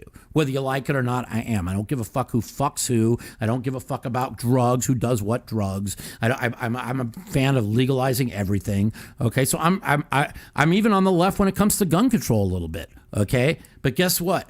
Every other policy, securing our border, fucking having to earn a way to make it into this country, so many things, low taxes, low regulations. We don't need the government regulating everything we do, you know? And I'm just on the right with policy. And so is everyone else. And that's why the fucking left is pushing all these new voter fucking scams. You don't need ID. Anybody can absentee ballot. Ballots sent right to your fucking mailing address. No ID, because they stole the last election. They saw how they stole it, and they want to do it again. And I shouldn't be saying it out loud, because now this fucking episode's going to be censored, just like fucking the one last week with Ashley Hines was, okay? Because they don't want people to know the truth. Why else is YouTube censoring what I'm saying? Is anything what I'm saying anything less than free speech? It's my opinion, okay? They're censoring it because they don't want people to know the truth. That's it. So, whatever. Yeah. Well, you know, those are great bullet points, and they're great things. Why is YouTube censoring Mike Madison poker podcast? Because they hear me. There's certain words that come up, whether it's stole, rigged, cunt face. Yeah, cunt face. That's Kamala. Sorry. Okay, they don't want people to know dementia. Listen, when the algorithm hears stolen and dementia, they know I'm talking anti-Biden. So then they fucking put a flag on my fucking on my YouTube channel. Okay, yeah, cunt face, dementia, or stolen. I think those are the three key fucking words, right? Or free speech. Yeah. That's another one, because they're trying to censor everybody's free speech. I mean, and the thing is you can't really have you can't push for no civil war to fucking change it, because that ain't going to do anything. But there needs to be, instead of everybody wearing pussy hats, marching on Washington, women's marches, and all these other ridiculous Black Lives Matter marches, if we could get 1 million, 2 million people to Washington and in every state capital saying, we demand justice for this corrupt fucking media, and we demand term limits on our corrupt politicians. Now we have change in this country. We don't need any of the other fucking gaslighting bullshit. We need media accountability and term limits on these corrupt politicians, and the country is fixed. You know I'm right, buddy. All right, we're going to take another call. Thanks for calling, man. Hey, real quick, Mike. Yeah. Real quick, get a 4-8 game, a limit game going in your home game. I do. I got a 4-8 Omaha 8 going. Okay, but we don't get enough players. I meant limit hold'em. Come on! Nobody plays limit hold'em anymore. Have you played in my home? Well, no, but it would be. Have you played in my home game? Have you played in my home game? No, I haven't played it yet. No. You want to try? All right, listen. I'm going to give you if you can answer this trivia question right, I'm going to give you a free $100 to my home game. You ready? Okay. Phil Hellmuth. Did you watch Phil Hellmuth Daniel match? No, I didn't. Okay, then you won't know it. Okay. Let's find a fucking. Let's see. Well, Phil mentioned it. Yes. Did you listen to Phil a little bit earlier when he was on? No, I just came on. About halfway through. I was trying to come in. I was trying to give you a trivia question you might know. Something about limit hold'em, maybe. Okay, I'm going to give you an easy one. Ready? How many World Poker Tour final tables did I make? Did you make? Mm-hmm. WPT? Yeah. 3. Yeah, you're wrong. You lose. It was 5. All right, man. Thanks for the call. It was 5? Yeah, hey, I thought you'd get that one. Think about the 4-8 limit game. Your big pots will be great, and you'll have a lot of fun doing it. Yeah. I think you'll get limit players. If you want to play 1-2 hold'em, 1-2 no limit, email mouthpoker@yahoo.com. Email mouthpoker@yahoo.com. We have a lot of fun every day. Hey, Mike, thanks for welcome. taking the call. You got it. You take care. All right, later. Bye-bye. All right, let's take some calls. Let's see, we'll take about another, we're at an hour 15. We'll take 15 more minutes of calls. We'll try and give away a couple hundred here. Try and give away a couple hundred of the home game.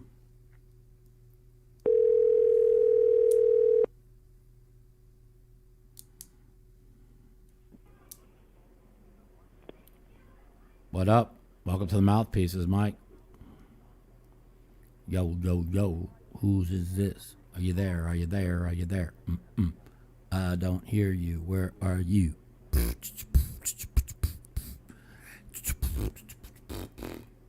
Are you there? All right, well, we're going to talk to you later.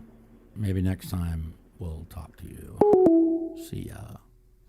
Dun, dun, dun, dun, dun. There's a story of a man named Brandon Wong who's a big fucking sheep, but he might get educated one day. Welcome to the Mouthpiece. This is Mike. Hello. What's up, buddy? Welcome to the Mouthpiece. Hey, Mike. What's going on? Hey, Mike. I'll tell you, I've been subscribed to your channel for a while, and Yep. I really must say I haven't watched it much. Speak up a little bit. I But, can't barely hear you. Yeah.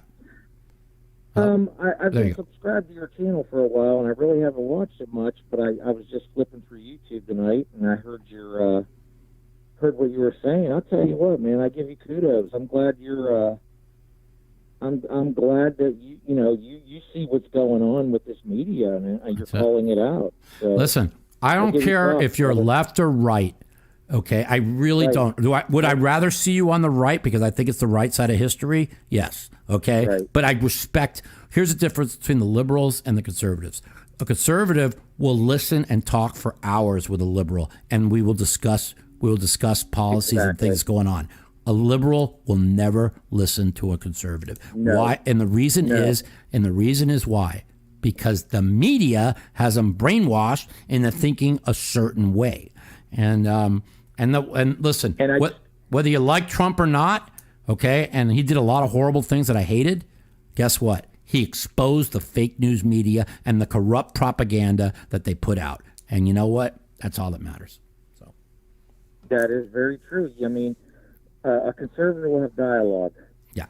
And you just do not have that with the media or the left-wingers. And I'm going to tell you what, I'm 50 years old, and I used to be a registered Democrat for about, up until the Trump election, 2016. Okay. And what changed you? And the media? What changed? I'm going to tell you what changed me. I even vote. I'm ashamed to say it now, but I even voted for. I didn't follow politics as much as I do now. Right. But I even voted for Obama twice. So did I. And I'm going to tell you why.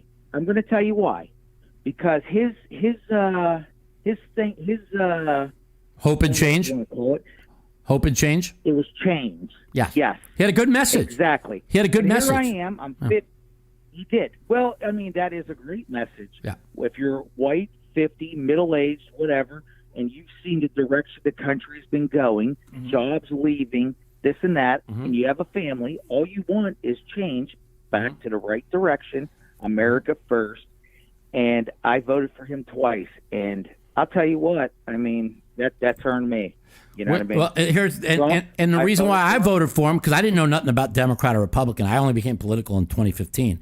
Is I like the message, and just remember, like over half the country doesn't know shit about politics. They listen for a message. I get it. Okay, that's a shame. And it's a shame. It is a shame. And so, what was the message that the Democrats put up this year? Well, I'm not Trump. Vote for me. I'm not Trump. Vote for me. I'm not Trump. Vote for me. Right? And the fake news media, for the whole 4 years of Trump presidency, what did they say? Trump is Hitler. Trump is Hitler. If you fucking support Trump, you're a racist and you're Hitler. Okay? Now, people can only hear this. When you hear this every time you turn on the TV, that's called brainwashing. When you're being brainwashed by a fucking propaganda media that is lying to you to get somebody that is literally pushing for change. Trump was a change agent, not Obama. Okay, Obama talked change agent. Trump was the change agent. Trump took on Washington. Okay, that's why they didn't. I'm going to tell you. Yeah, go ahead. And you've said it. And I started watching the poker, to be honest with you. But you said it. There's good Democrats and there's good or bad Democrats, of course, bad Republicans. Of course. And I mean, there's rhinos that just talk that shit. And you're right. Like Lindsey Graham. Lindsey Graham's a dirtball. I can't stand the motherfucker. He's a dirtball. There's so many dirtballs. I mean, you know who the real ones are. Ted Cruz is a dirtball too. You know. And I'm gonna tell you, I think it might be your last caller. Whatever. You are passionate. I'm passionate too. I'll tell you the truth. And we need more patriots like you and I. Trust me. Let's put it this way. Obama ran. I remember when Obama got elected, and all the blacks were screaming in the street, "Yay, we're going to get free stuff. Yeah, we're going to get free this and free that." Obama, I voted for him because I thought a black man as president would help race relationships. And you know what Obama did? He set race relationships back 50 years. He was the bigger divider with race of any president in our lifetime. You know? I agree with you 100%. I voted the same way, thinking we could bring race relations better. And he did set it back. He set it back. And people don't realize, like, you got to look back, okay? So let's go back to 2016 election when him and Hillary were, every time there was a little incident with an African American and a cop, they fucking attacked the police. They got those 5 officers in Dallas executed and the 2 in Louisiana. You remember this is 2016 during the election cycle. This year, they pushed a false narrative of some drug addict on meth and fentanyl who was ODing, was fucking killed by the neck by Chauvin, where they already have proof that he didn't do it, right? But the guy's never getting a fair trial. Really sad. He's never getting a fair trial because if they call him innocent, they're going to burn the country down. Right. You see what I'm trying to say? No. I've been following during work. I've been following. I follow the trial. It's really a shame.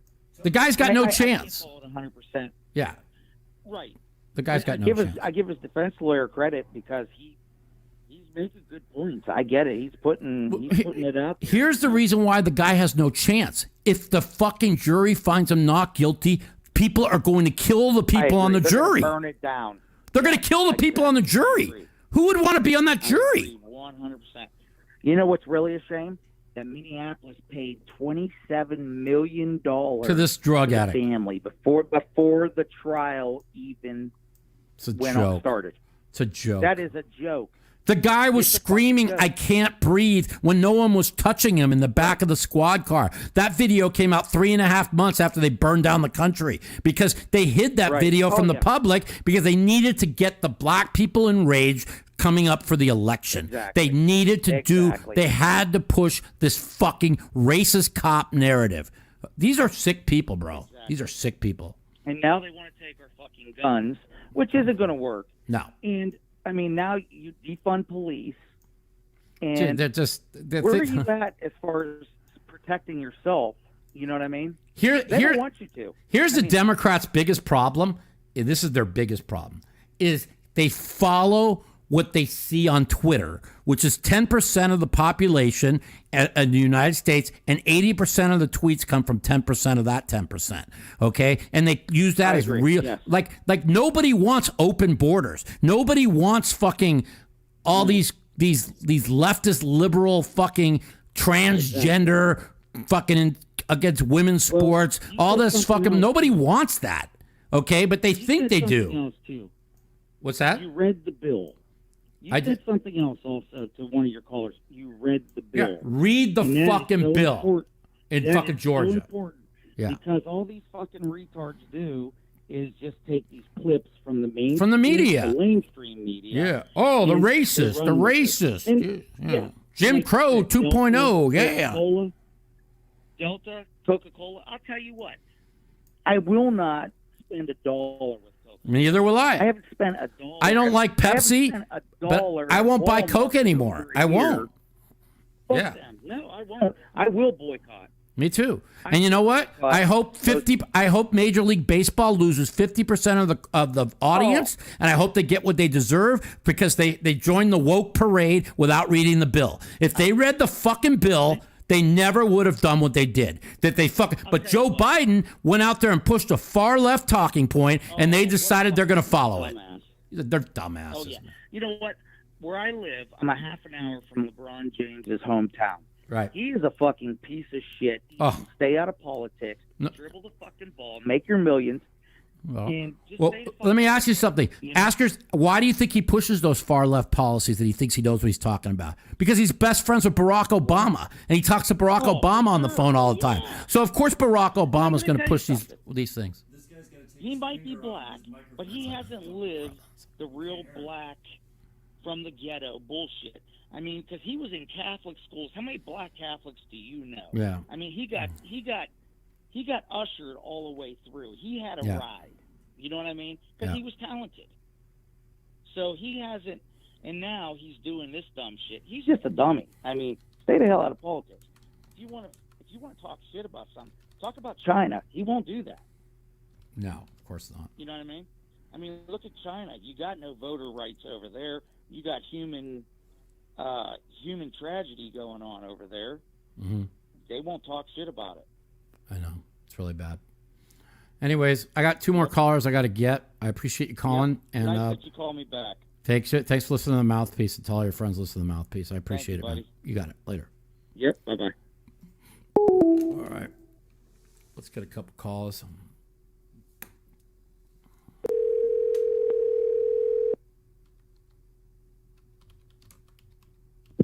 Yeah, Mike. What's up? Welcome to the Mouthpiece. Hey. What's up? Love the show, man. Thanks, I want to say, first off, I'm an anarchist, but I root for the right. Yeah. Because of the free speech stuff you're talking about. Yeah. I mean, they censored our show last week, and they'll probably censor it this week because they'll hear these talking points that's anti-left wing, and they'll fucking censor it. These are sick people, and there is no free speech. We are living in a propagandized fucking country run by a propaganda media, run by big tech that is suppressing anything that views that people disagree with. And the only way we're going to fix this country is millions of people march on Facebook, on Twitter, and on Washington, and on all the state capitals to demand accountability from our media and demand accountability of term limits. I mean, it's really the only thing I think that can fix the country. I agree with you. 60 Minutes is not going to be censored for that. Yeah, how'd you like what 60 Minutes did last week? Now, of course, they let 50 million people watch a fake story about Governor DeSantis, and then guess how many people saw the retraction and the apology? Oh, about 300,000. Okay, so this is our media. This is how sick they are. Okay, there's a perfect image of how sick our media is. Let 50 million people listen to a lie, and then the next day retract it as you made a mistake to 300,000 people. Well, guess what? Those 4,907,000 people think that what they said is the truth, and only 300,000 got to see the retraction. Okay, this is what the media does over and over. I wouldn't be surprised if only 8 people watch 60 Minutes these days. Yeah, I don't know how many. I'm throwing out a number. You know, you might be right. But either way, let's just say if it's 2 million. Either way, only 10% saw the retraction. You know. I wish I could join you on the boycotts, but I am a degenerate gambler, which is why I want to kind of segue into a poker discussion I've been trying to have. Go ahead. Isn't card blocker cards? You know how that's the big thing. They can suck a dick. Isn't that sort of the gambler's fallacy? Like, believe it doesn't, just because there's fucking 9 diamonds in the deck and you have 1 diamond, I block a flush. You block a fucking flush? What the? You're 2% less. You block. You dumb fucks. You saw my video, blockers for dummies, right? You saw what I thought of blockers. You know, I mean. I got the queen of diamonds, so it blocks him from having a flush. What the fuck you mean you got the queen of diamonds on a fucking king jack board? So that means you block a straight because you got a queen, and you block a flush because you got a diamond? Oh, come on, bro. That's literally the gambler's fallacy, where they say if it comes red 8 times, give me a fucking break. The idiots think it's going to come black. Give me a fucking break, you know? Another PLO, you could call blockers, okay? I got 2 jacks in my hand. The board's, 9-10 queen. I bomb that motherfucker every time and pray to God nobody has the jack with the king. I'm just saying. That's you could use blockers there, but I blocked the flush and I blocked the straight. You got 1 fucking card. What do you mean you block the flush and you block the straight? Fucking idiots. Yeah. Whatever. The dude still has 2 random cards. But one other thing I give you credit for that a lot of people, like, if you are the underdog, you should only run it twice. The odds of getting lucky twice, then you're not even, like, you're just trying to break even. So here's 100%. Here's the thing on running it twice. The bigger the favorite you are, the more times you want to run it. The bigger underdog I agree, you are, but the everyone least you want to disagrees run with that. No, I don't know why. Listen, if you get it all in with 2 9s and they got 2 10s, you don't want to run it twice. You can't run it twice. Yeah. You want to run it once. I agree. You know, why would you want to run it twice? Yeah. You can't win it twice. You know, and try and get lucky and get out. So I mean, but guess what? completely agree. But guess what? If the board comes 10 Jack of Diamonds and I'm up against Jack 9 offsuit or Ace Jack, whatever, and I got King Queen of Diamonds, well, let's run it 4 times. You know what I'm saying? Yeah. Let's go. You want to run it 4? Yeah. I'm going to win at least 2. 2 overs changes a lot there. Yeah, I'm going to win 2. You know, now all of a sudden I got like a full fucking 6 plus. I got a full 15 outs twice. You know, whatever. Hey, can I give you my bet of the century this year? Go ahead. It's Chris Paul for MVP. He was 250 to 1 when I made the bet like 2 weeks ago. Let me tell you something. $10 on it. It's a good bet, but it ain't gonna happen. I believe that Embiid or fucking Jokic are gonna get the MVP. Well, yeah, I mean Embiid gets hurt all the time, and that dude plays. I mean, if LeBron didn't get hurt, he'd got the MVP. You know, but I was counting on Embiid getting hurt. That was a guarantee when I made the bet. I knew he would get hurt. But I mean, come on. I mean, he sprained an ankle on a freak injury, man. I mean, it's not really like he got hurt. I mean. But Embiid, he always gets hurt. I thought LeBron. No, LeBron you're talking about. Yeah. No, Embiid, he doesn't need MVP. I mean, I said it like we were talking to the last customer. I think fucking Philadelphia is going to the finals. I think they're going to win the title. They're fucking good. That team is loaded, man. They are the most well-rounded roster in the league. Daryl Morey should get Executive of the Year for that team he put together because he fucking built that team right. He got the right pieces. He got the best. He got a great on-ball defender in Green who could shoot the 3. He got Steph Curry who could shoot the 3. He got fucking... Getting rid of Brett Brown was the biggest part. That too. Brett Brown was the worst. And then Tobias Harris is fucking having an MVP year. What that motherfucker's doing is so underrated, it's unreal. He's been unreal. He's a max-level player, though. I mean, it's hard to reward them giving Tobias Harris like $240 million. They gave it to him. They gave it to him, and he's playing great. I mean, look at their 3 stars. They're playing fucking great, and they got the right pieces. Like yes, the Lakers getting Andre Drummond really helps because they lost size. Like losing Dwight Howard and losing JaVale McGee really hurt the Lakers. They were awesome. They were blocking tons of shots for the Lakers in the playoffs last year. Dwight Howard, he's on the Sixers too. But Drew Holiday, I think, is pretty big for Milwaukee. He is. Milwaukee, I just don't think Milwaukee's better than Brooklyn or Philly, but I might be wrong. You know, Brooklyn can't do it. You can't wedge it together. But I'll let you get back to your talk, man. Thanks for taking my call, Mike. I love you. I love your show, bro. I think Brooklyn's going to be playing Philly in the finals in the East. But we'll see. Yeah, in the semifinals. Yeah. Whatever. All right, my man. Thanks for calling. But you're the man. Thanks. Thanks. You're welcome. All right.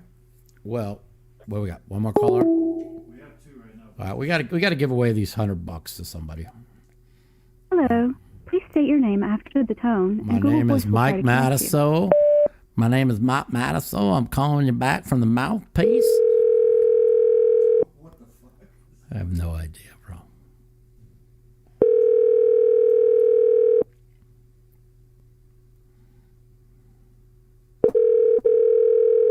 If you haven't signed up for my home game yet, email mouthpoker@yahoo.com. Mouthpoker@yahoo.com. Receive $250 in chips for $200. We play 1-2 Hold'em, 1-2 No Limit, and 1-2 PLO every day. I think the person's on. Hello, welcome to the Mouthpiece. Hello. Hey, Mike, it's Danny from. Danny, what's going on, my man? How's it going? Thanks for calling. Hey, appreciate it. Second time calling. Okay. I cool. just had a question about the Phil Daniel match. Okay. The odds. Is still minus 170 for Phil? What are the odds now on the second match? I was looking at Shark and it said minus 170 for. I'll tell you something. 130. Listen, Still, I was just there is no way in a sit and go format that fucking anybody is $1.70. Okay, even Daniel said he wouldn't lay more than $1.50. Okay, I think Phil's going to play much better. I think Daniel's about $1.35 favorite. I think there's value in taking Phil. I wouldn't lay $1.70. I'm just being honest, and I'm not. And that's not to say that I don't think Daniel will win. Okay, even Phil knows that he's in for a battle. He's not stupid. You heard what he said. You know what I'm saying? He knows how good Daniel played. You know, but it's like, listen, it's you just can't because if Phil's around in 3 hours and Phil's sitting on 30 and Daniel has 70. And Phil wins fucking two small pots in a row, they're even because the blinds are up so high. So you just can't be. And Phil's a great 30, 40 big blind player. So you just can't be laying that kind of wood. You just can't. My friend, he's my age. I'm 30, and we've been playing poker like online since we were 18. And he wants to lay minus 200 on Daniel because if he wants to lay 200 on Daniel with you, just take Phil. Even if you lose, you got the best of it. Trust me. There's a reason why you see Daniel out there saying, anybody want to bet me I'm laying $1.50 and nobody's taking his action. Yeah. But if you notice, Daniel has not moved up to $1.75. Okay. He told me, well, if I don't get any action, I'm going to move up to $1.75. Well, guess what? We're about 2 weeks in. He ain't moved up to $1.75 because he knows in a sit and go format, no matter how much better he thinks he is than Phil, that he's just not $1.75 favorite. You know, he believes 150 is the right line. I think Phil's going to adjust a lot. I think the right line's $1.35. I wouldn't lay over $1. I would never lay over $1.50. I think that's just crazy. You know, it's kind of like when you see those hockey games, right? And you see minus 290 on a hockey game, and you're like, well, I think Tampa Bay is going to win, but I ain't laying no 290. You know what I'm saying? Well, that's the same with Daniel. I think Daniel's $1.35 favorite. I think he's probably a favorite to win the second match. You know, but you know, you just can't lay the work. It's like a guy I used to follow as a professional sports bettor, and he taught me a lot about sports betting, even though I suck at it. Is like, it doesn't matter what you take, Mike. You can't take a bad number. And he taught me about how much a half point was worth. How we used to fucking drive around Vegas to fucking a casino where we get a half point better, right? Because those half points make a lot of money at the end of the year. And that's the same as you can't lay $1.75 on Daniel or $1.70. What I don't get, Mikey, is Phil, he has an amazing track record on paper.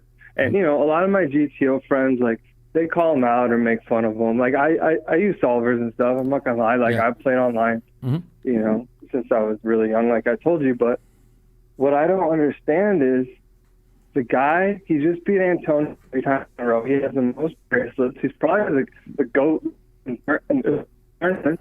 Yeah. He's the best on paper in my mind. Yeah. And I don't know why no one gives him credit. Because here's the biggest problem, right? Okay, so you do solvers, you do GTO, whatever, okay? If everybody does solvers and GTO, what's they all going to do? They're all going to play the same. Well, if you know how everybody's going to play, isn't it pretty easy to exploit them? It's a fair question, right? Yeah. But Phil plays unorthodox. How do you exploit somebody that plays completely different than anybody else? Fair question, right? There you go. You know what I'm saying? And it's like sit me at a table with 8 people that do solvers and follow perfect GTO. How are they going to beat me? Because what am I going to do to counteract the GTO solver strategy? I'm going to limp a lot of buttons. I'm going to fucking I'm going to control the pots out of position. I'm not going to 3-bet when I have aces in the small blind. I'm going to sit there consistently trap them. They're going to be like, well, the solver says I have to bet here. The solver says I have to bet that. Well, what do? You go opposite of what the solver or the GTO tells you to play. That's how you attack those people. So for people to attack Phil, yes, you heard what Phil said today when he was on. He goes, yes, am I as fundamentally sound as Daniel? No. He goes, but I do a lot of good things that people don't realize. And if you don't see that, then you're just blind. And you know what? He does. And I think, it does bother people a lot that Phil doesn't work on his technical game a little bit more. And I understand that people are upset about that. But listen, everybody has their own game. Phil has a strategy that he believes is correct for tournament poker. I have talked about Phil with this strategy 1,000 times. I believe Phil is correct, okay? The difference between me and Phil is I believe Phil's correct, but I still learn what everybody else is doing because I want to know what they're doing and how they're playing. You see what I'm trying to say? Will I ever become a GTO solver person? I've never fucking done one solver in my life. I've never even done a sim in my life in No Limit Hold'em. Okay, right. But I have a good feel. I know what they're doing. I know the correct bet sizing. I know the correct checkbacks. I know the correct times to bomb a fucking turn. And I don't need, Bryn Kinney does that. He's never followed a solver or a sim in his life. He plays all by feel. And if you watch all the very, very best players, the top of the top players, and I'm not saying no limit hold'em, but like they don't do solvers. They don't do. You think Darren Elias or James Carroll does fucking solvers and fucking GTO? These guys are players, man. They fucking attack. They see things. They attack it.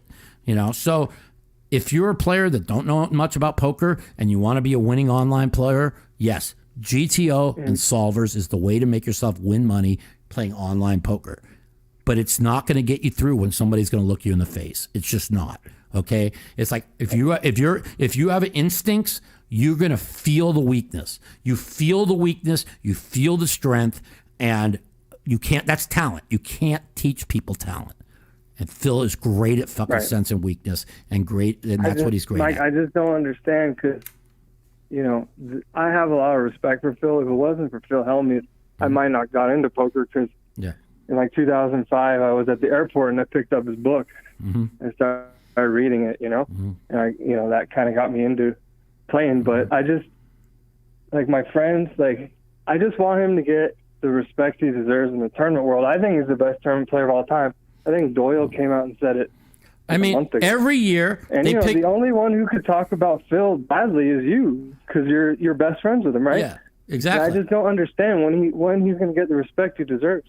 It's like Doyle says, every year they pick 40 people to win a bracelet against Phil. And he wins the money every year. And not that Phil wins a bracelet every year, but like those 40 people that they're picking against Phil are mostly no limit players, okay? Like 35 of them probably, right? You know how hard it is to fucking win a no limit hold'em tournament going through 500, 1,500 player fields? You know what I'm saying? Where Phil puts himself in, Phil plays all the games good. Now, is he great at all the games? No. But I've helped him a lot with the split games. I've helped him a lot with triple draw. And people are like, well, why do you help him? I'm like, well, Phil helped me. Phil was there for me when nobody was there for me, okay? When I was struggling, returning from my injury. So, we become close friends. So, of course, I want Phil to be a better player because Phil wants to go down as the greatest player ever. I could give two oops of a fuck. I just want to win money, okay? But Phil's got a big ego, so I want to help him. You know what I'm saying? And I've done that in the mixed games. Now, if he would just like suck up the ego and no limit hold'em and realize how he'll tell you I'm a great no limit hold'em player. But when I want to give him advice, he's like, I know more about no limit than you'll ever know. And if he could just suck that up because we're close friends now and listen to a few things I have to say, Phil will be a great no limit player again. So, but we'll see. That's what the thing they have on him is that he doesn't put the work in, but he reads better than anybody. It's like, listen, do you think he's fucking, when he says I fold King 10 and the guy shows me King Jack for one bet, or he folds King Jack, the guy shows King Queen for one bet, and then he ships 44 big blinds with Ace 10 off? Do you think that that's just luck? Right. No, he fucking feels it. Fucking great poker players have instincts. They feel things, okay? And when he says that's apex predator shit, yeah, that was kind of funny, okay? But you know what? He's kind of right. I do the same. I'm great at getting away from fucking hands, when I'm playing every day. And that's just it. Take all the solvers and GTOs. Oh, the GTO says you got to call. Well, just like they said, the GTO, like, how could Phil fold Jack, Queen, and Diamonds for 8 bigs? Well, I don't want to give away what he picked up on Daniel, okay, because they got a match coming up, but he told me what he picked up on and why he fucking folded, okay? And then he told me something that Daniel was doing, and which is why he limped with the 2 9s. So he folded 50-50 to double up Daniel, and he got Daniel to ship it in 4-1 dog.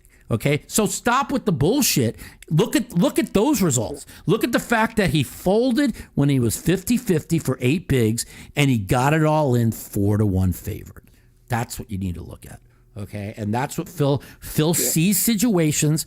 I can't tell you what he saw because they got a match coming up, but I agreed with him. I saw exactly what he did. If you watch the film, you'll see what Phil saw. Okay, and Phil sees these things. Okay, great poker players, they don't need solvers. They don't need GTO. They need to fucking focus on the player. Every player, no matter who you are human. Human beings are going to do something that gives off strength and gives off weakness if you're a great poker player, which Phil is. Do you think it's jealousy? Because none of these poker players that I know are even going to come close to having the results Phil has had. I don't think anyone will ever top the tournament success ever. No. And he has a little bit of ego. That's fine. Like, I'm not here to stroke it. I'm just saying, like, if you're really good, you're going to have a little bit of an ego. I'm not going to lie. Right? If Phil Ivey would have stayed playing the World Series every year, and if Phil Ivey didn't get involved with bad things that he did, Phil Ivey probably would have broke Phil's record. As of right now, nobody's going to break the record. It's just not going to happen.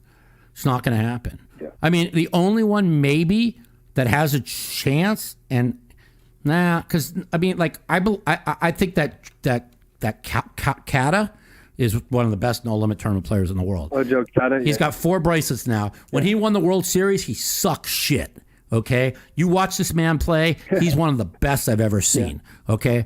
Now, if he wants to learn mixed games and learn how to play all the other games, I mean, I think he could. He's young enough. He's only I don't even think he's 30 yet. You know what I'm saying?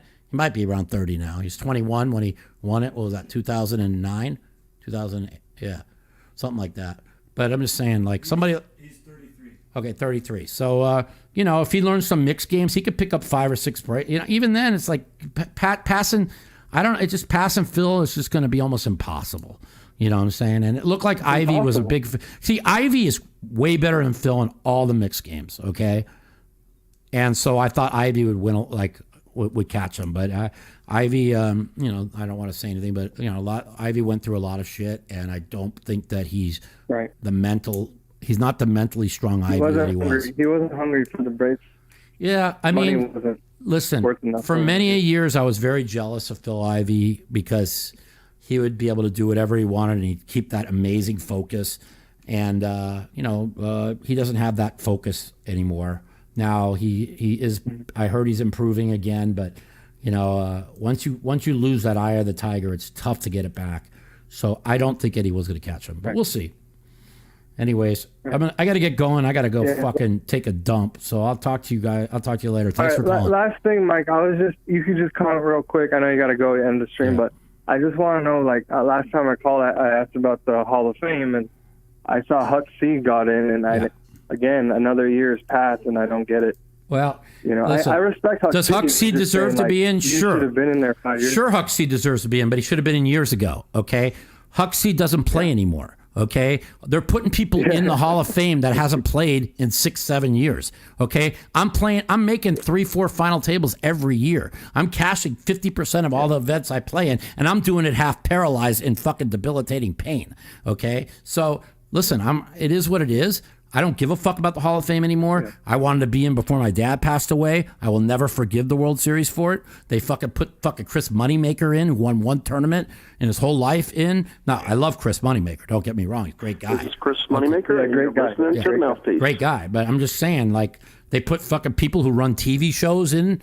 I mean, it's just ridiculous. So, it is what it is. All right, man. I appreciate the call. Take care. All right, buddy. Hey, thanks for the call. Cheers. Yeah, so we're gonna take care. You got it. So we're gonna give away next week. I'm gonna give away $300 bucks. Maybe I might even give up $500 next week to my home game. I would today, but unfortunately I need to go to the restroom, and so you guys are kind of fucked. Sorry, I got to take a shit. It just happens. And so we're gonna wrap up a really good episode of the Mouthpiece. Thank you for listening to episode 67 of the Mouthpiece podcast. We'll see you all next week. We're going to have a couple good guests on. I've been talking to a few people. And we'll shoot the shit. We'll talk poker. We'll talk politics. We'll have a good time. Thank you all for listening. Have a great weekend. And be safe. Love you all. Thank you. The Mouthpiece.